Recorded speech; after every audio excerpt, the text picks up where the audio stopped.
Hello, bonjour, j'espère que vous allez bien et que vous avez très bien débuté votre semaine de travail, une nouvelle semaine de travail qui commence avec beaucoup de défis pour tout un chacun de nous. Eh bien, c'est bien sûr moi, Innocentia Minerve Aladagbe, la présidente de l'ONG Ando Espoir.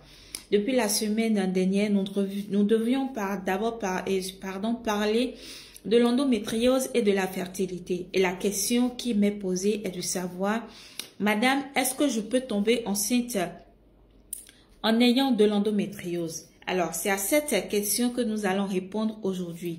Oui, c'est une question, c'est un sujet qui taraude l'esprit d'un certain nombre de femmes qui souffrent de maladies chroniques, d'un certain nombre de femmes qui souffrent de diverses maladies et d'un certain nombre de femmes qui souffrent surtout de l'endométriose. Alors, elles se posent la question de savoir si elles peuvent avoir cette grâce, si elles peuvent bénéficier de cette grâce que Dieu accorde à toutes les femmes, celle de porter la vie, celle de donner naissance à un être, d'avoir une progéniture. Eh bien, mesdames, tenez-vous tranquille. Dans cette vidéo, vous aurez, pour ne pas dire dans cette capsule, bien sûr, vous aurez la réponse à votre questionnement. Peut-on tomber enceinte ayant de l'endométriose? Tout d'abord, qu'est-ce que vous devez savoir? Il est important de vous rappeler que ce que c'est que l'endométriose. C'est très important. C'est une pathologie. Moi, j'évite de l'appeler maladie. J'évite d'appeler cela maladie. C'est une pathologie un peu complexe et pas comme les autres pathologies. Oui, j'ose le dire comme ça. Qu'est-ce que vous devez savoir? Alors, l'endométriose, c'est une affection gynécologique chronique qui touche environ une femme sur 10 et elle se caractérise généralement par la présence anormale d'endomètre, c'est-à-dire il y a des tissus qui tapissent l'utérus à l'extérieur de la cavité utérine, entraînant surtout des lésions ou la présence de kystes sur l'un ou des ovaires, c'est-à-dire là on parle d'endométriose superficielle, profonde ou ovarienne. Ça dépend de votre type d'endométriose. Parce qu'il y a différents types d'endométriose. J'en avais parlé dans une de mes capsules, je crois. Pour ceux qui ont envie d'en savoir, il suffit seulement de vous abonner et de scroller un peu sur mes différentes capsules. Là, vous aurez la réponse à votre préoccupation.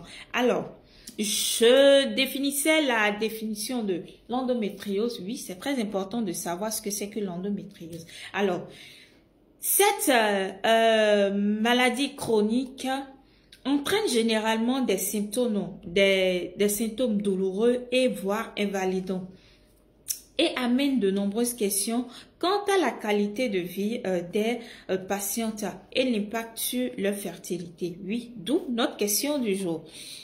Heureusement, il est possible de tomber enceinte, oui, je vous l'ai dit. Vous aurez la réponse dans cette capsule-là. Bien sûr qu'il est possible de tomber. Laissez-moi m'arranger un peu parce qu'aujourd'hui, là, moi, je vois que les douleurs m'ont lâché un peu et que je suis de bonne humeur. Alors, je vous enregistre très bien cette capsule-là. C'est très important. Oui. Bien sûr que vous pouvez tomber enceinte, mesdames. Vous pouvez tomber enceinte tout en ayant de l'endométriose. L'endométriose n'est pas totalement un frein pour pouvoir réaliser ce projet-là, ce rêve-là qui tient à cœur un certain nombre de femmes.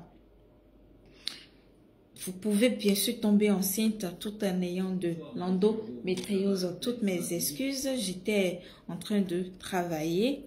Mais là, je crois que c'est vous. Vous pouvez bien sûr tomber enceinte tout en ayant de l'endométriose. D'abord, je vais vous parler tout d'abord des conséquences de l'endométriose sur la fertilité. Quelles sont les conséquences de l'endométriose sur la fertilité?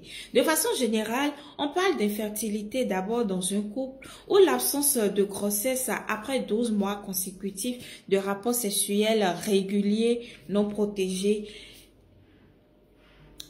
n'aboutit pas concrètement à quelque chose, c'est-à-dire après 12 mois de rapports sexuels non protégés dans un couple, le couple n'arrive pas à à passer ce cap-là, c'est-à-dire la femme n'arrive pas à tomber enceinte, là, il y a nécessairement quelque chose qui ne va pas et il faut nécessairement chercher à consulter. Alors là, on peut parler d'infertilité. Et face à cette situation, beaucoup de choses peuvent être à la base de cette infertilité-là, d'où l'endométriose dont nous sommes en train de parler. Mais il n'y a pas que l'endométriose, vous savez, qui peuvent être à la base de l'infertilité. En effet, en présence de cette maladie, le fonctionnement de la psychologie des organes reproducteurs peuvent être altérés et entraîner une diminution de la fertilité, oui. C'est-à-dire votre fertilité diminue et ces problèmes touchent environ 30 à 40% des femmes atteintes d'endométriose. 30 à 40% de femmes qui souffrent d'endométriose ont de problèmes de fertilité. Ce n'est plus un sujet tabou. Il est temps de lever le voile pour que ces femmes qui se sentent stigmatisées et autres, qui traversent diverses situations, puissent comprendre que elles ne sont pas seules. Il y a plusieurs d'autres femmes et qu'il y a des moyens efficaces pour pouvoir leur apporter l'aide nécessaire pour qu'elles puissent tomber enceintes. Mais ça va nécessiter beaucoup de dépenses, évidemment, oui, beaucoup de patience et surtout beaucoup de confiance en soi. C'est que tu développes facilement. Tu apprends à développer, à travailler sur toi, genre comme un développement personnel pour pouvoir passer ce cap-là avec ton conjoint parce que ça ne va pas être du tout facile et ça nécessite beaucoup de patience. Alors, différentes causes, comme je le disais, peuvent conduire à cette diminution de la fertilité chez la femme. En première position, laissez-moi vous parler d'abord de ce qu'on appelle obstruction des trompes due aux lésions bloquant la rencontre entre l'ovule et le spermatozoïde. Lorsque vous avez les trompes bouchées, vous ne pouvez pas tomber enceinte, c'est pas possible. À moins que ce soit un miracle. Et moi, je n'ai jamais entendu un miracle du genre. Ça peut arriver, ça peut. On ne défie pas Dieu. Mais lorsque vous avez les trompes bouchées, les spermatozoïdes et les ovules et l'ovule que vous libérez ne peuvent pas avoir de rencontre. C'est-à-dire, ils ne peuvent pas avoir une rencontre pour permettre une fécondation, pour vous permettre de tomber enceinte. C'est pas possible.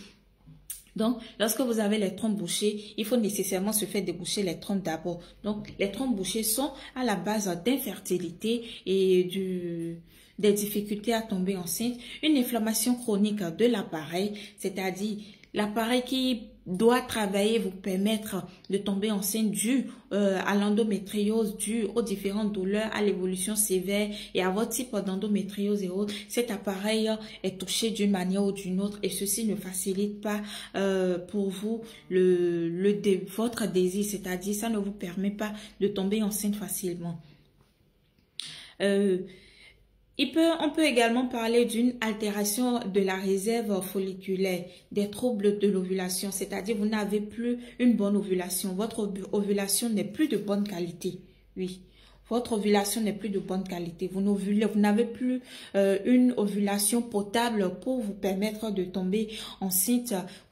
La fécondation n'est pas faite comme il faut. Il y a ce qu'on appelle également une fausse fécondation.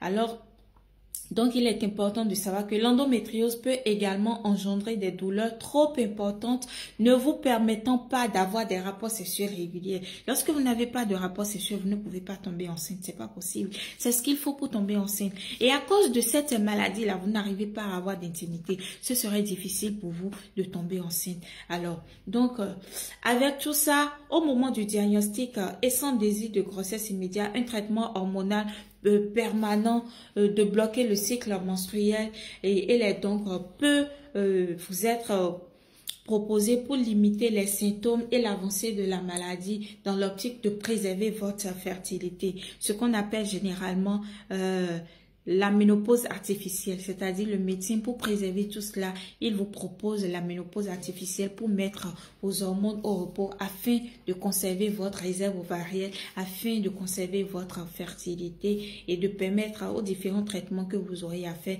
de travailler lorsque vous serez prêt, lorsque vous aurez envie de passer par cette étape-là. Alors, ne zappez pas cette capsule sur l'endométriose et la fertilité aura bel et bien une deuxième partie, pardon, parce que une seule partie ne nous permettra pas de toucher le sujet dans le fond comme il faut pour vous permettre concrètement de comprendre. Et dans cette deuxième partie, nous allons bien sûr parler des différentes solutions qui sont possibles, qui pourront vous aider à tomber enceinte, bien sûr, avec beaucoup de patience. À tout de suite pour la suite. Par deux, dans quelques instants.